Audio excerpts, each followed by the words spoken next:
I am a mother whose daughter has identified as transgender since the age of 14. I am here today because I love her and because I care deeply about her and other kids who identify as transgender. These are young people, like my daughter, who are in turmoil and who are not getting the compassionate care that they need and deserve. I am going to explain to you what happens when parents seek out expert advice to help their transgender identifying children explore their feelings and discomfort with their sex. What is affirmative care? The current standard of treatment promoted by medical and psychological associations is called affirmative care. Well, this sounds nice. Affirmative care leads directly to putting children on the path to medical transition with little chance of turning back. Let me explain to you how this works.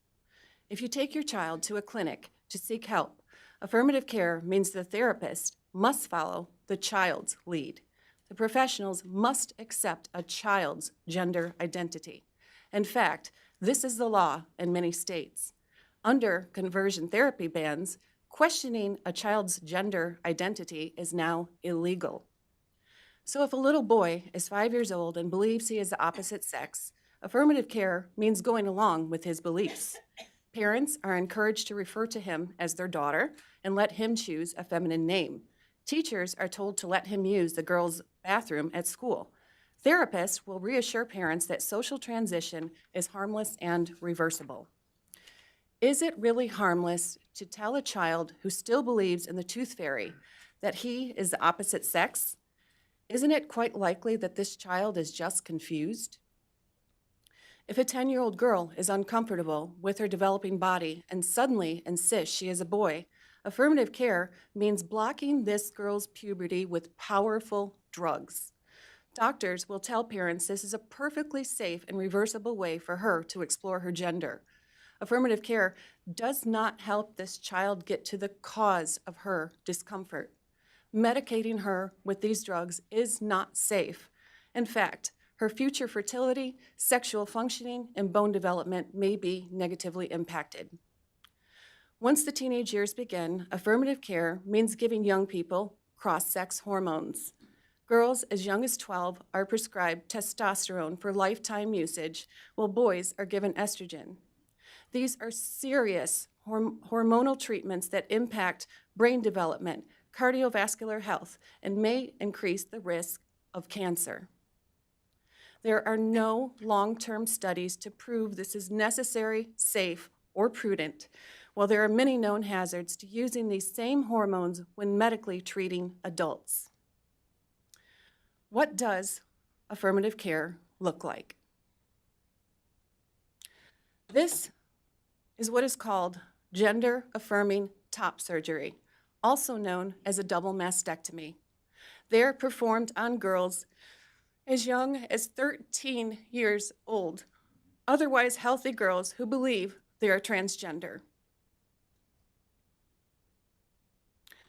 This is a picture of a woman's arm after the skin and other tissue was removed to fashion a fake penis.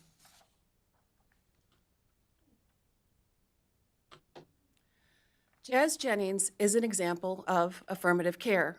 Jazz was born a boy but raised as a girl since the age of 5. He was treated hormonally since age 11.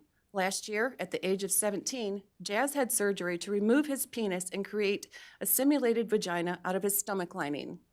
After surgery, Jazz's wounds began separating and a blood blister began to form. An emergency surgery was performed. According to Jazz's doctor, as I was getting her on the bed, I heard something go pop. When I looked, the whole thing had split open. This is a picture of Jazz's face in pain from these surgical complications. This is a medical experiment on a child that has been playing out on television for the past 12 years. No one knows what might happen next. There are teenage girls undergoing radical hysterectomies in the name of gender identity. It is not acceptable for doctors to remove healthy limbs from children, so why is it acceptable for doctors to remove healthy reproductive organs from children? I am here today not just because I care about children who identify as transgender, but because I also care about their parents and other family members.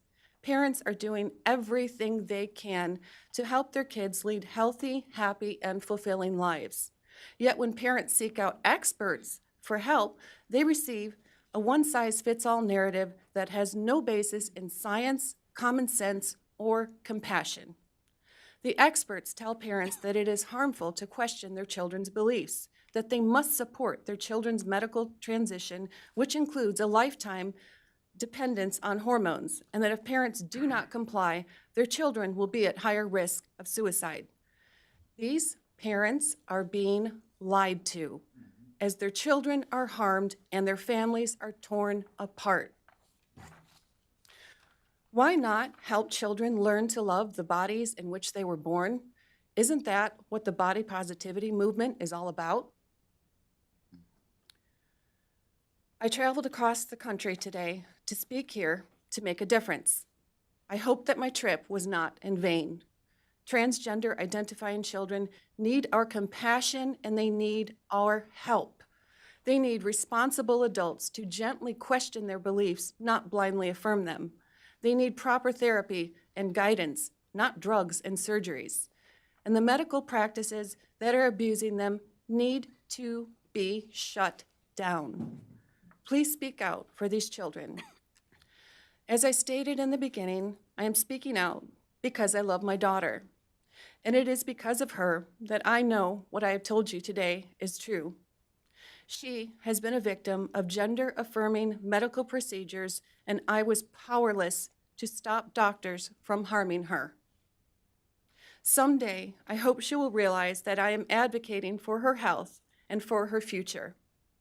She has incredible courage, strength, and tenacity, as do many transgender identifying youth. We, as parents of these young people, advocate for our children because we love them. Many of us are going through unimaginable grief because we love them.